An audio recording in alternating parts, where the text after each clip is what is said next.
Olá, queridos irmãos, sempre rogando a Deus nosso Pai e a Jesus o amparo. Vamos a mais um estudo e reflexão semanal do Livro dos Espíritos por Allan Kardec. Estamos no livro 1, capítulo 4, Princípio Vital, item 1, Seres orgânicos e inorgânicos. Começamos com uma nota de Allan Kardec. Os seres orgânicos são os que trazem em si mesmos uma fonte de atividade íntima que lhes dá a vida. Nascem, crescem, reproduzem-se e morrem. São providos de órgãos especiais para a realização dos diferentes atos da vida e apropriados às necessidades da sua conservação. Compreendem os homens, os animais e as plantas. Os seres inorgânicos são os que não possuem vitalidade nem movimentos próprios, sendo formados apenas pela agregação da matéria, os minerais, a água, o ar, etc. Pergunta número 60. É a mesma força que une os elementos materiais nos corpos orgânicos e inorgânicos? Sim, a lei de atração é a mesma para todos. 61. Há uma diferença entre a matéria dos corpos orgânicos e inorgânicos? É sempre a mesma matéria, mas nos corpos orgânicos é animalizada. Então vamos lá. Já sabemos que tudo o que existe referente à matéria no nosso planeta parte do fluido cósmico universal. Por isso que ele responde a Kardec aqui, a espiritualidade superior, que é sempre a mesma matéria. Mas estamos nesse capítulo que fala sobre o princípio vital, e Kardec também já deixou claro na nota, logo no começo, que os seres orgânicos são os que trazem em si uma fonte de atividade íntima que lhes dá a vida, que é o princípio vital. Esse princípio vital também parte do fluido cósmico universal. Vamos seguir aqui nas perguntas e respostas e vamos nos inteirando cada vez mais sobre o assunto. Pergunta número 62. Qual a causa da animalização da matéria? Sua união com o princípio vital. 63. O princípio vital é propriedade de um agente especial ou apenas da matéria organizada? Numa palavra, é um efeito ou uma causa? É uma e outra coisa. A vida é um efeito produzido pela ação de um agente sobre a matéria. Esse agente sem a matéria não é vida, da mesma forma que a matéria não pode viver sem ele. É ele que dá vida a todos os seres que o absorvem e assimilam. Vamos lá, 64. Vimos que o espírito e a matéria são dois elementos constitutivos do universo. O princípio vital formaria um terceiro? É um dos elementos necessários à constituição do universo, mas tem a sua fonte nas modificações da matéria universal. É um elemento para vós, como o oxigênio e o hidrogênio, que, entretanto, não são elementos primitivos, pois todos procedem de um mesmo princípio. Pergunta 64A. Parece resultar daí que a vitalidade não tem como princípio um agente primitivo distinto, sendo antes uma propriedade especial da matéria universal, devida a certas modificações desta? É essa a consequência do que dissemos. 65. O princípio vital reside num dos corpos que conhecemos? Ele tem como fonte o fluido universal. É o que chamais fluido magnético ou fluido elétrico animalizado. É o intermediário, o liame entre o espírito e a matéria. 66. O princípio vital é o mesmo para todos os seres orgânicos? Sim, modificado segundo as espécies. É ele que lhes dá movimento e atividade e os distingue da matéria inerte, pois o movimento da matéria não é a vida. Ela recebe esse movimento, não o produz. Então vamos lá, consolidando os saberes. O princípio vital tem como fonte o fluido cósmico universal. Na resposta seguinte, sobre se o princípio vital é o mesmo para todos os seres humanos, a resposta é que sim, mas modificado segundo as espécies. Mas é aquilo que dá vida à matéria inerte. Pergunta 67. A vitalidade é um atributo permanente do agente vital ou somente se desenvolve com o funcionamento dos órgãos?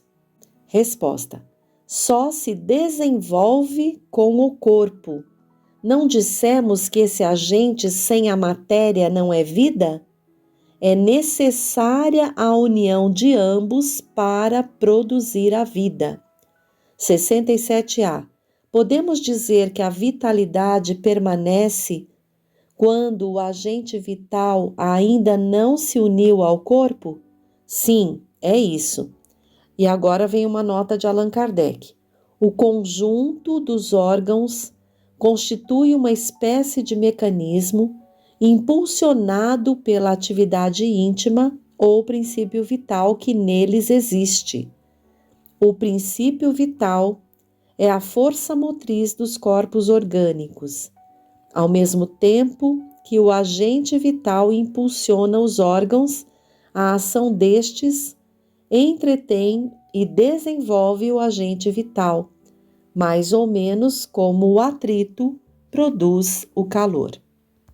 Então vejam, um corpo só é orgânico quando recebe o princípio vital para dar vida aos órgãos. E os órgãos recebem e entretêm, né? Dão continuidade ali, respondem à ação do princípio vital que dá vida, né? Como se fosse a força motriz dos corpos orgânicos. Item 2. A vida e a morte. Pergunta 68. Qual é a causa da morte nos seres orgânicos? A exaustão dos órgãos. 68A. Pode-se comparar a morte à cessação do movimento numa máquina desarranjada? Sim, pois se a máquina estiver mal montada, a sua mola se quebra. Se o corpo estiver doente, a vida se esvai. 69. Por que uma lesão do coração, mais que a dos outros órgãos, causa a morte? O coração é uma máquina de vida, mas não é ele o único órgão em que uma lesão causa a morte. Ele não é mais do que uma das engrenagens essenciais. 70. Em que se transformam a matéria e o princípio vital dos seres orgânicos após a morte? A matéria inerte se decompõe e vai formar novos seres. O princípio vital retorna à massa. Nota de Allan Kardec. Após a morte do ser orgânico, os elementos que o formavam passam por novas combinações, constituindo novos seres que aurem na fonte universal o princípio da vida e da atividade, absorvendo-o e assimilando-o para novamente o devolverem a essa fonte, logo que deixarem de existir. Os órgãos estão, por assim dizer, impregnados de fluido vital. Esse fluido dá a todas as partes do organismo uma atividade que lhes permite comunicarem-se entre si, no caso de certas lesões, e restabelecerem funções momentaneamente suspensas. Mas quando os elementos essenciais do funcionamento dos órgãos foram destruídos ou profundamente alterados, O fluido vital não pode transmitir-lhes o movimento da vida e o ser morre. Os órgãos reagem mais ou menos necessariamente uns sobre os outros. É da harmonia do seu conjunto que resulta essa reciprocidade de ação. Quando uma causa qualquer destrói esta harmonia, suas funções cessam, como o movimento de um mecanismo cujas engrenagens essenciais se desarranjaram, como um relógio gasto pelo uso ou desmontado por um acidente, que a força motriz não pode pôr em movimento. Temos uma imagem mais exata da vida e da morte num aparelho elétrico. Esse aparelho recebe a eletricidade e a conserva em estado potencial, como todos os corpos da natureza.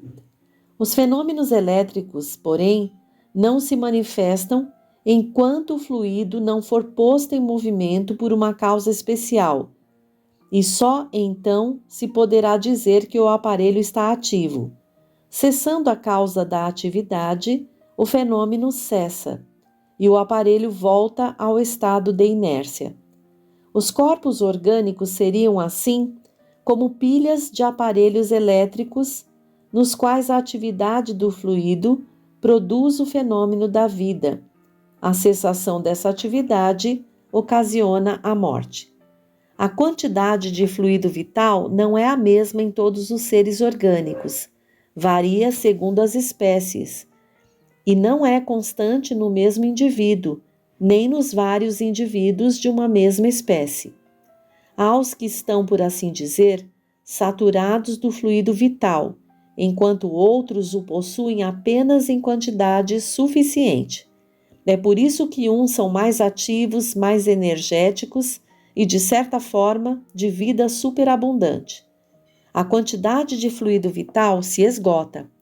Pode tornar-se incapaz de entreter a vida, se não for renovada pela absorção e assimilação de substâncias que o contêm. O fluido vital se transmite de um indivíduo a outro. Aquele que o tem em maior quantidade pode dá-lo ao que tem menos e, em certos casos, fazer voltar uma vida prestes a se extinguir. Então vejam que interessante, cada espécie vive por um tempo, né? Então, para cada espécie há uma quantidade de fluido vital, né? Para que se mantenha ali o corpo, os órgãos em funcionamento. O fluido vital, quando se esgota totalmente, ou por tempo, porque essa espécie já está no final da vida e não tem mais fluido, ou por alguma lesão que propicie o seu esgotamento, o ser morre. Também se esclarece aqui que o fluido vital pode ser renovado pela absorção e assimilação de substâncias que o contêm. Nós podemos pensar nos alimentos. E aqui também diz que o fluido vital se transmite de um indivíduo a outro. Aquele que o tem em maior quantidade pode dá-lo ao que tem menos. Isso é bem interessante porque há um trecho do Evangelho, do capítulo 19, a fé que transporta montanhas, do primeiro item, o poder da fé,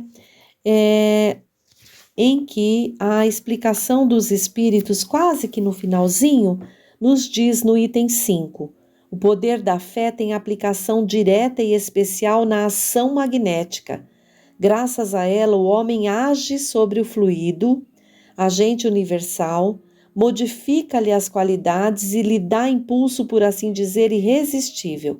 Eis porque aquele que alia a um grande poder fluídico normal uma fé ardente, pode operar unicamente pela sua vontade dirigida para o bem, fenômenos estranhos de cura ou de outra natureza, que antigamente eram considerados prodígios e que, entretanto, não passam da consequência de uma lei natural. Essa a razão porque Jesus disse aos seus apóstolos: se não conseguistes curar, foi por causa de vossa pouca fé.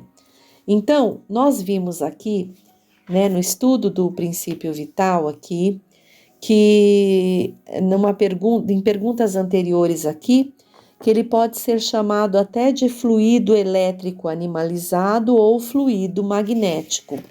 Então, é o que dá vitalidade. E vimos aqui que esse fluido vital, ele pode se esgotar. E ele pode também ser reposto, dependendo da condição ali.